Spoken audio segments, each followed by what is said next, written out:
Il vous est possible de personnaliser vos segments, les attribuer des styles et de les attribuer des configurations particulières. Pour ce faire, cliquons sur le segment en question, puis cliquons sur l'onglet Options qui apparaît sur ce ruban. Et nous voyons donc à ce niveau que nous pouvons attribuer une légende à notre segment. Par exemple, ce segment est nommé région. Je peux décider de l'appeler par exemple segment région. Donc je vais ajouter segment.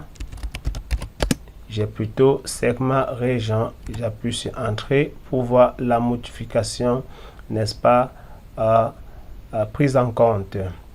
Nous pouvons également, n'est-ce pas, attribuer un style de segment à notre segment.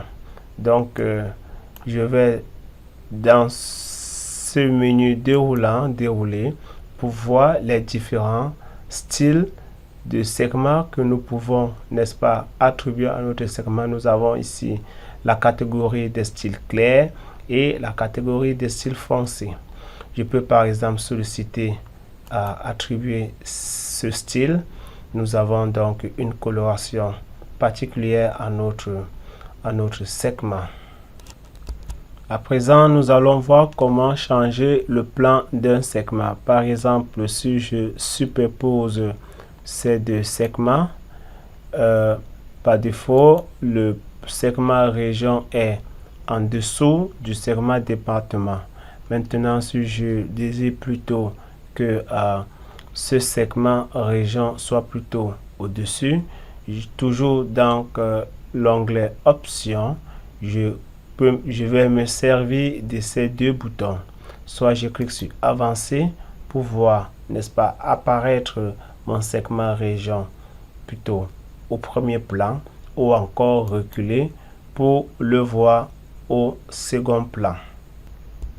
Il vous est aussi possible, n'est-ce pas, de configurer votre segment. À présent, cliquons sur le segment département, que nous pouvons l'attribuer ce style. Nous allons à présent voir donc comment paramétrer, configurer notre segment. Pour ce faire, toujours dans l'onglet Options, cliquons sur Paramètres des segments.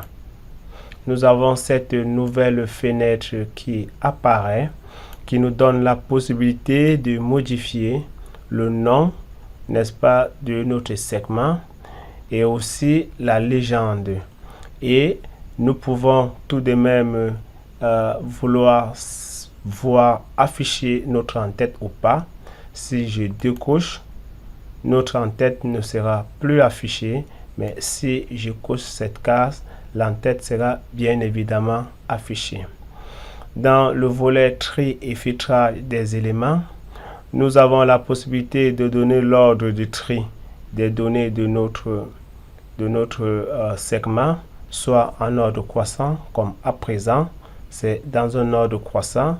Mais si on clique, on sélectionne, n'est-ce pas, ce volet, on aura plutôt les différents champs dans un ordre décroissant. Et vous pouvez également utiliser les listes personnalisées et masquer les éléments sans données. Bien, voyons donc l'aperçu de ce choix que nous avons fait. En cliquant sur OK, nous verrons bien évidemment que nos champs sont classés dans un ordre décroissant.